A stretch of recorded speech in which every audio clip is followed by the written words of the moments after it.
C'est l'heure de votre journal des sports, on fait le tour des résultats du week-end en Vendée.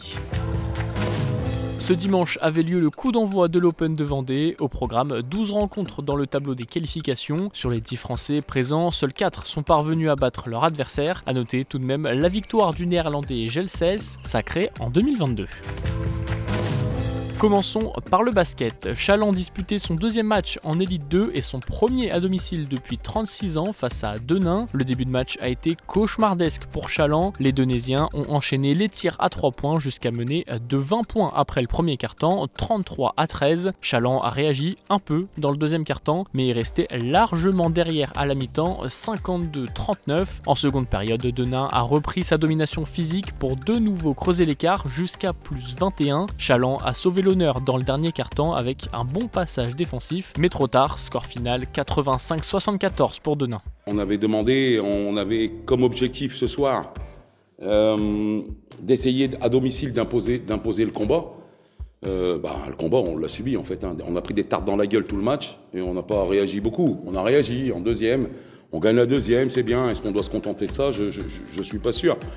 Ce soir, l'équipe de Denain joue avec une tasse de thé dans la main et un cigare dans la bouche, point barre. Toujours en basket, en National 1, victoire 81-77 pour les Sablés face à Tarbes-Lourdes.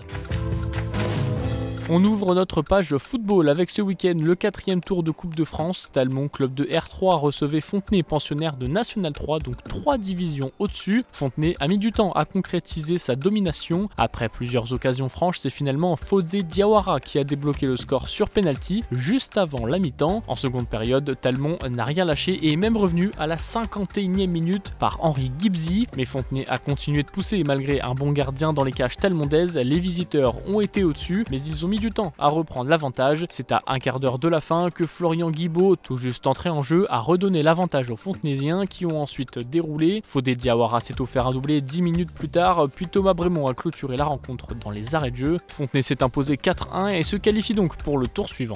Toujours en Coupe de France, une défaite pour les clubs au niveau national, celle du Poiré qui s'est incliné 2-0 au Mans, mais les autres clubs vendéens, eux, poursuivent l'aventure. A noter la large victoire 6-1 de La Roche à Vertou, club de National 3. Passons au handball avec la 3e journée de D2 féminine. La Roche recevait Pouillargues-Nîmes avec l'objectif de décrocher sa première victoire à domicile. Le début de match a été équilibré, mais ce sont les visiteuses qui ont pris un léger avantage. Les Lyonnaises ont mieux défendu que lors de leur premier match, mais se sont fait surprendre sur contre-attaque. À la pause, Pouillargues mène 16-13, mais le tournant du match est arrivé en début de seconde période. 2 exclusions successives, dont une largement évitable, ont mis La Roche en double infériorité. Pouillargues en a profité pour creuser l'écart. Offensivement, les pertes de balles se sont enchaînées côté lyonnais et les contre-attaques adverses ont fait très mal. Score final 35-25, La Roche devra encore attendre avant sa première victoire à domicile.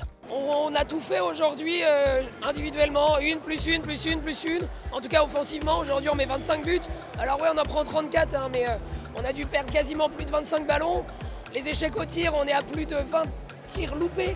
Donc à un moment donné, c'est pas possible de rivaliser avec une équipe comme Pouillargues. Si on leur redonne des munitions, donc on a du boulot, on doit bosser.